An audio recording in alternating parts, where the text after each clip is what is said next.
This video falls under fair use. Fair use allows commentary, criticism, and reactions. What's up, back with another one. So today I'm going to show you this clip of Ryan Clark and Stephen A. Check this out. We discussed whether Russell Wilson is a Hall of Famer, and I brought up the name Eli Manning as someone who has a similar borderline case. I really didn't do that, but that's the producers writing that. For Canty, by the way. This morning, Chris Canty fired back at me for saying that you can't put Eli Manning in a Hall of Fame and leave Russ out. Take a listen to this. Holy reach, Batman. You take away his playoff runs and he did nothing. I'm sorry, the whole point of the exercise is to win a Super Bowl. And Eli Manning gives you a chance when you get in the tournament. What is he talking about? Is Stephen A. Smith high? Is he on the... What is he doing? That is an absolutely asinine comment. Stay off the... That's like saying, if you take away Steph Curry's ability to shoot three-pointers, he's really not that good of a basketball player. That is the absolute most ridiculous thing you can say. He's hilarious. First of all, something's wrong with Chris Canty. I mean, ever since they got him waking up at 4 a.m. to go to work at 6, he hasn't been the same individual. Something is wrong with that brother. Though. But he's not right. No, and I'm going to tell you why he's not right, guys. Here's what I was saying. They asked the question, will you listen first with your busy time? Just listen, okay? Listen to me. I said it was busy. Is it distracting you having to look at that time while you're trying to make a point? Just listen to me, man. You know what I'm saying? I can't win on this damn show, man. Just listen to me, okay? Check it out. Here's what I said yesterday to three football minds I have profound reverence and respect for. Here's the deal. They asked about Russell Wilson. And all I was saying is that Eli Manning was denied that first ballot Hall of Fame slot. You're going to look at what happens to him because if he gets in, you can't keep Russell Wilson out. That's what I was saying. Here's where I was coming from. Eli Manning does have 2 Super Bowl rings. He played 17 years in the NFL. He had a winning season 7 times. Mm-hmm. Okay, that's number one. 7 out of 17.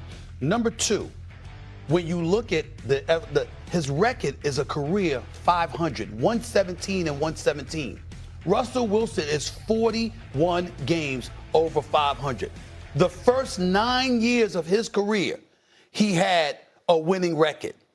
He went to as many Super Bowl appearances and won a chip. When I look at the totality of his resume, I'm saying if you put Eli in, there's no way you can keep him out.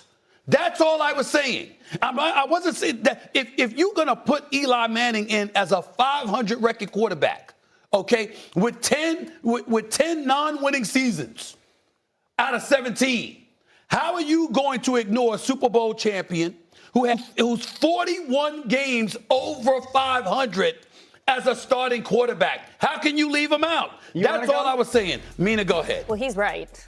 I think you're wrong, but I'll back him up. You don't even know first. what I'm going to say. You already said I was wrong. Okay. Because you was watching yesterday. I will say, I think they both get in. God bless. Eli and Russ, I think they're going to both get in. I don't think either are a slam dunk case, to be honest. But you're absolutely right. There's no way Eli gets in and Russ doesn't. The only edge that Eli has over him is the 1 ring, and it's enough to get him in. That's wrong. Okay. That's factually incorrect. How? Right. He's got more passing yards. That's what you're going to say, right? Yeah. Okay, so Russ has a better win percentage. He has more touchdowns. He has the 5th highest passer rating in the history. Russ doesn't have more touchdowns. I thought Eli has more touchdowns. Rushing touchdowns. Those matter too. I understand quarterbacks like you don't think about running as well, but No, we won't bring that up. We love you. Okay, so Russ, people forget because of how much he struggled over the last few years, how good he was. Yeah, he's ridiculous. It's the reason he's even with the last few years, 5th all time in passer rating. Twice as many Pro Bowls. He had a second-team All-Pro. Eli never made All-Pro. I'm not saying they both. I think they both will get in. Yes, so do but I. Russ has to get in if he likes it. Thank you. Let me just jump in real quick. Whenever Ryan Clark and Stephen A. go back and forth, it's going to be fireworks. That chemistry they have, it's real. And fans love it because it's not just yelling, it's passion, it's history. It's 2 minds bringing different angles to the table. This one's no different. I didn't take Stephen A's point as minimizing Eli Manning at all. I think he's saying that Eli Manning deserves to be in the Hall of Fame, which I agree with. Yeah. Eli Manning is a Hall of Famer. I also agree that I didn't think he was a first ballot Hall of Famer. Yeah, we did this last year. Yeah. Sure. Right. So, but I think Eli Manning's a Hall of Famer. But if Eli Manning's a Hall of Famer, so is Russell Wilson. And I'm going to say this as somebody who played them, right? When you look at the totality of Eli Manning's career, you have to say, but look at these 2 runs. Right. You got to say, ignore a lot of this, and please look at these 2 runs. There was a point where we were talking about Russell Wilson maybe being the best quarterback in the NFL, ascending to be that top tier. That's where Let Russ Cook and all those things came from. Yes. And you can't ignore the fact that he also has a Super Bowl. The second Super Bowl run, with Seattle, Russell Wilson was such a bigger part of that offense. And as the years went by, he was the engine. First Super Bowl run, no. I know, because you're talking about Eli on his Super Bowl run. As the years went by, Russell Wilson became the offense. Russell's win is against the Broncos, right? Yes. Yeah. Russell's win. Yeah. Does it matter at all that game was so lopsided? Not for in Hall the of Fame. defense? If we were picking the best Super Bowl champions of all time, I would say no. yeah. But then we can't. I mean, by that logic, Nick Foles and Joe Flacco should be. No, but we can't at some point to you, because when you look at, if you just look at Russell's statistics, right? You see the 10 Pro Bowls, the second team. At some point, does it matter if you ask a defensive player when you walked into the stadium, did you ever game plan for that human? Never once with Eli Manning. Never once. And any time that I played him, Russell Wilson was different. Well, stylistically, right? Like style-wise, because Russell was so much more. But you also knew he was going to hit you in the face with a ball at some point. What's up? So, what are my thoughts about this? Here's the thing. When it comes to the Hall of Fame, that's not just a trophy room, it's the highest level of recognition any athlete can reach. It's where legacy becomes cemented, where all the years of dedication, sacrifice, and excellence finally get their place in history. Athletes dream about it from the moment they start competing. But getting there, that takes more than just stats. It takes impact, consistency, clutch moments, and the kind of career that moves the needle.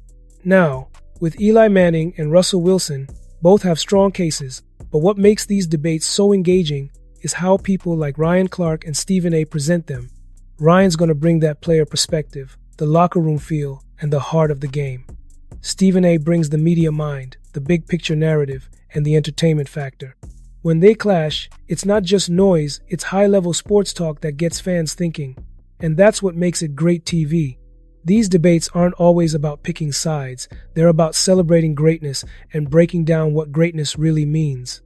The Hall of Fame is earned, not given, and whether it's Eli's rings or Russell's all-around play, there's a real conversation to be had. And honestly, that back-and-forth energy between Ryan and Stephen A., that's what the viewers tune in for. It's passionate, it's knowledgeable, and it keeps the culture of sports debate alive and thriving. Okay, so drop a comment, smash that like button, and make sure you subscribe for more videos like this, and I'll see you in the next video.